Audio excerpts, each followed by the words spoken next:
வீர சீரியல்ல இன்னைக்கு என்ன நடக்க போகுதுன்னு பார்க்கலாம். வாங்க வீடியோக்குள்ள போலாம்.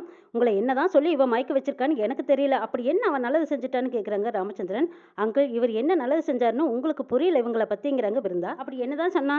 நீ சின்ன பிள்ளை உனக்கு எதுவும் தெரியாது. நீ அமைதியா இருங்கறாங்க ராமச்சந்திரன். எனக்கு தெரிஞ்ச உண்மை மட்டும் உங்களுக்கு தெரிஞ்சா நிச்சயமா மாறன் மாமாவை நீங்க மன்னிப்பீங்கன்னு நினைக்கிறாங்க பிருந்தா. மாமாவுக்கு செஞ்சு கொடுத்த சத்தியத்துக்காக நான் இப்ப பொறுமையா இருக்கேன்னு நினைக்கிறாங்க பிருந்தா. சரிம்மா நீங்க கூட்டிட்டு போங்க. என்னமோ பண்ணுங்க. ஆனா அவங்கள அதுக்காக நான் ஏத்துக்குவேன் மட்டும் நினைச்சிடாதீங்கிறாங்க ராமச்சந்திரன். என்னைக்காவது ஒரு நாள் அவங்கள ஏத்துக்குவீங்கன்னு நம்பிக்கை இருக்கு. அவங்கள புரிஞ்சுக்குவீங்கன்னு. அது உங்களோட விருப்பம். சரி கண்மணியும் பெரிய மாப்பிளையும் அனுப்பி வைங்கன்னு கேட்குறாங்க லட்சுமி அம்மா. கண்மணியை நான் கூப்பிட்டேன். அவ வரவே முடியாதுன்னு சாதிக்கிறா. நீங்க ஒரு வார்த்தை சொன்னீங்கன்னா நல்லா இருக்குங்கிறாங்க. ஏமா அவ உங்க பொண்ணு உங்க மாப்பிள்ளை. நீங்க கூப்பிட்டீங்கன்னா அவங்க வரப்போறாங்க. இது அவங்களோட விருப்பம். இதுல நான் தலையிட முடியாதுன்னு சொல்லிட்டு போறாங்க ராமச்சந்திரன். பாத்தியாடி உன் மாமனாரே சொல்லிட்டாங்க. நீ வாடின்னு கூப்பிடுறாங்க லட்சுமி அம்மா. என்ன சொன்னாரு? அவங்கள தண்ணி தெளிச்சு விட்ட மாதிரி எங்களையும் தண்ணி தெளிச்சு விட்டுருவேன்னு சொல்லாம சொல்லிட்டு போறாருங்கிறாங்க கண்மணி. நீ கூப்பிட்டதும் நாங்க வந்துருவோமா? அதுக்கெல்லாம் சான்ஸே கிடையாதுங்கிறாங்க. ஏண்டி அப்படியா? உங்களுக்கு இவ்ளோ வைராக்கியமா? உங்கள பெத்தவன் நானு. எனக்கு அந்த வைராக்கியம் இருக்காதா? நான் கூப்பிட்டு நீ வரலைன்னா அப்புறம் உன் மூஞ்சிலேயே முழிக்க மாட்டேன்னு சொல்லிடுறாங்க லட்சுமி அம்மா. மாப்பிள்ளை நீங்க எதையும் மனசுல வச்சுக்காதீங்க. நீங்க கண்டிப்பா விருந்துக்கு வரணுங்கிறாங்க. அம்மா எதுக்குமா இதெல்லாம்னு கேக்குறாங்க வீரா. மாப்பிள்ளைக்கு வெளியிலேயே சோறு தண்ணி கூட கொடுக்காம நிக்க வச்சிருந்தோம். இப்போ மாப்பிள்ளைய நம்ம எப்படி கவனிக்கிறோம்னு அக்கம் பக்கத்துக்காருக்கெல்லாம் தெரிய வேண்டாமான்னு கேக்குறாங்க லட்சுமி அம்மா. ஆமாமா கண்டிப்பா தெரியணுங்கிறாங்க வள்ளி. மாப்பிள்ளை நீங்களும் கண்மணியை கூட்டிகிட்டு கண்டிப்பா வந்துருங்கன்னு ராகவன் கிட்டயும் சொல்றாங்க. கண்டிப்பா நம்ம 2 பேரும் விருந்துக்கு போறோம். நம்ம 2 பேரும் சந்தோஷமா இருக்கிறது எல்லாத்துக்கும் தெரிய வேணுமில்லங்க. நம்ம விருந்துக்கு போலாங்க அப்படிங்கிறாங்க வீரா. போலாம் போலான்னு மாறனும் வீரா சொன்னதுக்கு தலையாட்டுறாங்க. நாங்க 2 பேரும் விருந்துக்கு கண்டிப்பா வந்துருவோங்கிறாங்க வீரா. சரிடி நேர்மையா வந்துருங்கன்ட்டு போறாங்க லட்சுமி அம்மா. கண்மணியும் ராஜேஷோட அம்மாவும் தனியா வந்து பேசுறாங்க. ஏண்டி உங்க அம்மா விருந்து கூப்பிட்டதுக்கு என் மேல ஏண்டி கோவப்படுறேன்னு கேக்குறாங்க. தங்கச்சி ஏதோ ஜெயிச்சிட்ட மாதிரி என்ன பார்த்து நக்கலா சிரிக்கிறாத்த. என் தங்கச்சியவே எனக்கு போட்டியாக்கி எதிரும் புதிருமாக்கி வேடிக்கை பார்த்துட்டு இருக்காங்க. இதைதான் என்னால தாங்கிக்கவே முடியலைங்கிறாங்க கண்மணி. சரி விடுடி நீயும் நாளைக்கு விருந்துக்கு போங்கிறாங்க. என்னத்த நீங்க விளையாடுறீங்களா? என்ன அசிங்கப்படுத்தணும்னு அவங்க கூப்பிடுறாங்க. அந்த இடத்துக்கு என்னை போக சொல்றீங்களா? நான் போக மாட்டேன் போங்கங்கிறாங்க கண்மணி. இங்க பாரு அங்க என்ன நடக்குது ஏது நடக்குதுன்னு நம்மளும் தெரிஞ்சுக்கணும்ல. நீ அந்த இடத்துக்கு விருந்துக்கு போகணும் கண்மணி. தெரிஞ்சுக்கிட்டு நம்ம என்ன பண்ண போறோங்கிறாங்க கண்மணி. இங்க பாரு உன் தங்கச்சி வீராவும் மாறனும் 2 பேரும் சந்தோஷமா வாழ்றாங்களான்னு நம்மளும் தெரிஞ்சுக்கணும்ல. எப்பவுமே அவங்க பின்னாடி நம்ம ஃபாலோ பண்ணிக்கிட்டே இருக்கணும். உண்மையா பொய்யான்னு நம்மளும் தெரிஞ்சுக்கணும்ல. நீ கண்டிப்பா உங்க வீட்டுக்கு விருந்துக்கு நீ போயே ஆகணுங்கிறாங்க ராஜேஷோட அம்மா. சரிங்க நீங்க சொன்னதுக்காக நான் போறேன்னு சொல்றாங்க கண்மணி. மாறன் ஏதோ யோசிச்சுட்டு வந்திருக்காங்க. அந்த இடத்துக்கு வீரா சிக்குன்னு வர்றாங்க. வந்ததும் மேட் வலிக்கிட்டு அப்படியே விலக போறாங்க. அந்த நேரம் பார்த்து கரெக்டா மாறன் தாங்கி பிடிச்சுக்கிறாங்க. மாறனும் வீராவும் ஒருத்தர் மாத்தி ஒருத்தர் பாத்துக்கிறாங்க. வீரா பக்கத்துல வந்து கை சறுக்க போடுறாங்க. அப்பதான் மாறன் நினைவுக்கு வந்து ஐயோ இது என்ன கனவா அப்படின்னு பாக்குறாங்க. என் கையில தானே இருந்த எப்படி எந்திரிச்சின்னு கேக்குறாங்க. எதுக்குடா என்னை பிடிச்சேன்னு கேக்குறாங்க.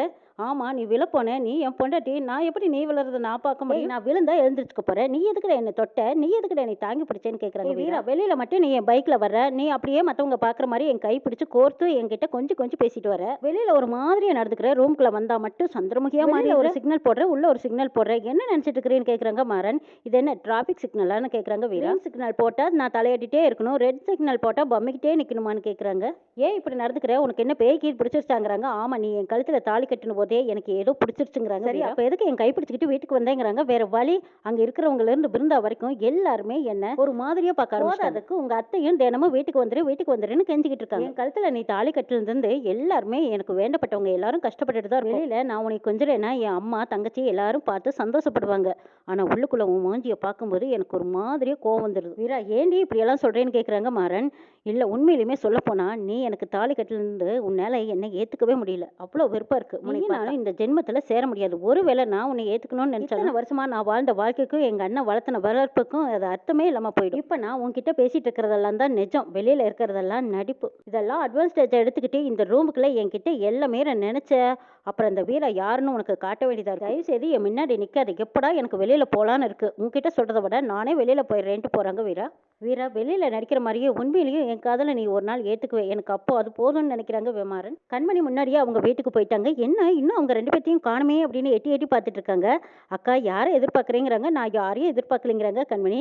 சும்மா சொல்லாதக்கா வீரக்காவை தானே எதிர்பார்க்குறேங்கிறாங்க. நான் ஒன்றும் அவங்களையெல்லாம் எதிர்பார்க்கலைங்கிறாங்க கண்மணி. அக்கா நீ முதல்ல வரலன்னு சொன்னேன். இப்போ வந்துட்டேன். இப்பவும் வீரக்காவை தான் நீ எதிர்பார்த்துட்டு இருக்கிற. உன்னை பார்த்தாவே எனக்கு தெரியுதுங்கிறா பிருந்தா. முதல்ல இங்கிருந்து போடி பெரிய ஆராய்ச்சி பண்ண வந்துட்டாங்கிறாங்க கண்மணி. ராகவன் வந்திருக்காங்க. மாமா இப்பதான் வரீங்களான்னு கேட்குறா பிருந்தா. எங்க கையில் என்னங்க பையு அப்படின்னு கேட்குறாங்க கண்மணி. மாறனுக்கு விருந்துன்னு சொன்னாங்கல்ல அதான் சிக்கன் மட்டன் நண்டு சுறா மீன் இதெல்லாம் வாங்கிட்டு வந்திருக்கேன் கண்மணிங்கிறாங்க ராகவன். இதெல்லாம் நான் உங்களை வாங்கிட்டு வர சொன்னேன்னா விட்டா வாங்கிட்டு வந்து நீங்களே செஞ்சு ஊட்டி விட்டுருவீங்க போல இருக்கு. இதெல்லாமா நான் சொல்லி தரணும்னு கேட்குறாங்க கண்மணி. கண்மணி என்னடி உனக்கு என்னடி பிரச்சனைன்னு கேட்குறாங்க லட்சுமி அம்மா. ஏமா அவர் இந்த வீட்டுக்கு மூத்த மாப்பிள்ள அவரை போய் இந்த வேலையெல்லாம் செய்ய சொல்லி சொல்லி சொல்லுவியாம்மான்னு கேட்குறாங்க கண்மணி. ஏய் நான் சொல்லலேடிங்கிறாங்க லட்சுமி அம்மா. கண்மணி நான் தான் போய் வாங்கிட்டு வந்தேங்கிறாங்க ராகவன். வேற யாருக்கிட்டயாவது காசு கொடுத்தா வாங்கிட்டு வர போறாங்க. சின்ன மகள்னா அப்படியே துடிச்சு போயிருவேனேங்கிறாங்க. என்ன கண்மணி இது? சின்ன மக பெரிய மகன்னு நான் எப்போவாவது உங்க 2 பேர்த்தையும் பிரிச்சு பார்த்துருக்கேனா? உங்க 2 பேர்த்துக்கும் அவ தானே முன்னாடி வந்து செஞ்சா. அந்த மனசு உனக்கு ஏண்டி இல்லைன்னு கேட்குறாங்க. அவன் என் தங்கச்சியா இருந்தா நான் என்ன வேணாலும் செய்வேன். மாறன் வரதா எனக்கு பிடிக்கல. இதெல்லாம் என் தலை எடுத்துங்கிறாங்க. சரிடி சிக்கன் மட்டன்லாம் நான் செஞ்சிடுறேன். மீன் நண்டு சுறா இதையும் மட்டும் நீ ஆக்கி வச்சிருங்கிறாங்க. எது நான் ஆக்கி வைக்கணுமா?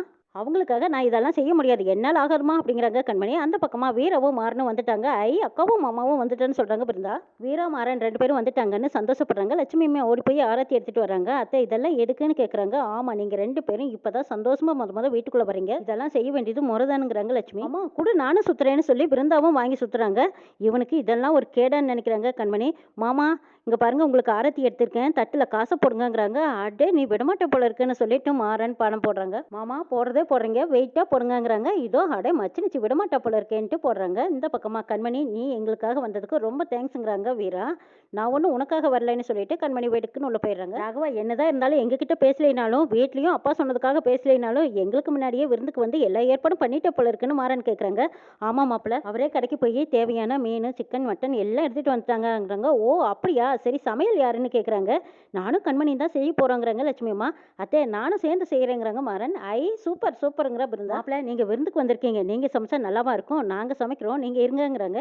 அத்தை இது நம்ம வீடு யார் தான் சமைச்சா என்னங்கிறாங்க. என்ன இது என்ன ஃபர்ஸ்ட் டைமா? நான் தான் இதுக்கு முன்னாடியே பிரியாணி சமைச்சிருக்கேன்ல. என்ன வீரா நம்ம ஸ்டார்ட் பண்ணிடலாமான்னு கேட்குறாங்க. எனக்கு ஓகே தாங்க. என்ன ஒன்று நீங்க சமைச்சிங்கன்னா நம்ம ஏரியாவில் நம்ம தெருவில் இருக்கிறவங்க எல்லாரும் நம்ம வீட்டுக்கு வந்துருவாங்க. கரெக்டாக சொன்னிடி என் செல்லோன்னு தோல் மேலே கை போட்டுக்கிறாங்க.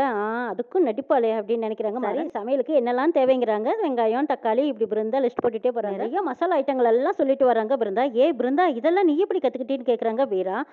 மாமா நம்ம வீட்டுக்கு வந்து சமையல் பண்ண ஆரம்பிச்சாங்கல்ல அப்பவே நான் கத்துக்கிட்டேங்கிறாங்க. ஆமாம்மா உங்க அக்கா 2 பேர் சமையல் பண்ணி அஸ்த போறேன் பாருங்கிறாங்க மாறன். மாமா உங்களுக்கு சமையலுக்கு நான் தான் இன்னைக்கு உங்க கூடவே சப்போர்ட்டா இருக்க போறேங்கிறாங்க பிருந்தா. அப்படி சொல்லிடு என் செல்லங்கிறாங்க மாறன். மாமா ஏன் வெளியிலேயே நின்றுட்டு இருக்கிறீங்க உள்ள வாங்க போலான்னு பிருந்தா கையை பிடிச்சு கூட்டிட்டு போறாங்க. வீரா மாறன் எல்லாரும் சந்தோஷமா உள்ள போறாங்க. வீட்டுல ராமச்சந்திரன் டிவி பார்த்துட்டு இருக்காங்க. அப்போ ஒரு தடவை மாறனும் வீராவும் விளம்பரம் கொடுத்ததை போட்டிருக்காங்க. அதை பார்த்துட்டு ராமச்சந்திரன் கார்த்தியை கூப்பிடுறாங்க. என்னடா கார்த்தி விளம்பரங்கிறாங்க. அப்பா இது நம்ம கொடுத்த விளம்பரம் தான். இது வருஷத்துக்கும் இதே தான்ப்பா போடுவாங்க. அவன் நடிச்சுதான் நம்ம கடையோட விளம்பரம் பெருசா வரப்போகுதா. முதல்ல இது அழிங்கிறாங்கிறாங்க ராமச்சந்திரன். வேற யாராவது வச்சு வேற ஆட் பண்ணி கொடுன்னு கேட்குறாங்க. அப்பா இப்போதைக்கெல்லாம் எதுவும் அவசரத்துக்கு செய்ய முடியாதுப்பாங்கிறாங்க. நீ தான் அவனை வேண்டான்னு சொல்லி 3வது மனுஷன் மாதிரி ஒதுக்கி வச்சுட்டு அவன் எங்கேயோ நடிச்சிட்டு போறான். நீ எதுக்கு அது யாரோ நடிச்ச யாருன்னு நினைச்சு பார்க்க வேண்டியதானே. மாறனை ஏதாவது சொல்லிக்கிட்டே தான் இருப்பியா. எப்பவாவது ஒரு நாளைக்கு அவனை ஏதாவது சொல்லினா உனக்கு தூக்கமே வராதான்னு வள்ளி திட்டுறாங்க. இந்த விளம்பரம் வெளியில வந்ததுக்கு அப்புறம் தான் கஸ்டமர் எல்லாம் நிறைய பேர் வந்துட்டு இருக்காங்க. சூப்பரான இளஞ்சோடின்னு எல்லாரும் பாராட்டுறாங்கப்பாங்கிறாங்க. எனக்கே சொல்லி கொடுக்காத நான் சொன்ன மாதிரி நீ செய்யுங்கிறாங்க. சமையலுக்கு தேவையான பொருள் எல்லாம் எடுத்து வச்சு பார்த்துட்டு இருக்காங்க. ஏதோ ஒன்று மிஸ் ஆகுதுன்னு பார்த்துட்டு இருக்கும்போது லட்சுமி அம்மா காப்பி கொண்டு வந்து கொடுக்குறாங்க. இந்தாங்க தம்பி காப்பி குடிங்கிறாங்க. ஐயோ அத்தை நீங்க தம்பின்னு சொல்லாதீங்க மாப்பிள்ளைன்னு சொல்லுங்கிறாங்க. சரி மாப்பிள்ளைங்கிறாங்க. காப்பி குடிச்சு பாருங்க நல்லா இருக்கான்னு கேட்குறாங்க லட்சுமி அம்மா. என்னதான் இருந்தாலும் 1000 தான் சொல்லுங்க உங்க பொண்ணு போடுற காப்பி மாதிரி வரல அத்தைங்கிறாங்க. சரிங்க மாப்பிள்ள அவ காப்பி போட்டு கொடுத்து நல்லா இருக்குதுன்னு சொல்றீங்களா அதே மாதிரி உங்களுக்கு பிடிச்ச மாதிரி அவ சமைச்சு கொடுக்கணும் எனக்கு அதுதான் சந்தோஷங்கிறாங்க லட்சுமி அம்மா. மாமா இன்னுமா காய்கறி எல்லாம் வெட்டலேன்னு வந்து பிருந்தா கேட்குறா. ஆமா பிருந்தா இங்க ஏதோ ஒன்று மிஸ் ஆகுதுங்கிறாங்க. ஏதோ ஒரு பொருளை கொடுத்து டோட்டடாங் இதுதான் உங்களுக்கு மிஸ் ஆயிருக்குதுங்கிறாங்க. பிருந்தா வேலையா கண்டுபிடிச்சிட்ட பாரு அப்படின்னு சொல்லிட்டு ஆளுக்கு ஒரு வேலையை செஞ்சுட்டு இருக்காங்க. அப்போ ஒரு தடவை பிருந்தா கிட்ட உன் அண்ணன் மாதிரி நினைச்சுக்கோங்கிறாங்க. எந்த காலத்துலயும் ஒன்னு அந்த மாதிரி நினைக்க மாட்டேன்னு அவ்வளவு வெறுப்பா பேசின பிருந்தா இப்படி மாறிட்டாலேன்னு பாக்குறாங்க. மாற நினைச்சு பார்த்து கண்ணீர் வர்றாங்க. இது பிருந்தா கவனிச்சிடுறாங்க. என்ன மாமா இது வெங்காயம் எரிஞ்சா தான் கண்ணீர் வரும் தக்காளி எரிஞ்சோமா கண்ணீர் வருங்கிறாங்க.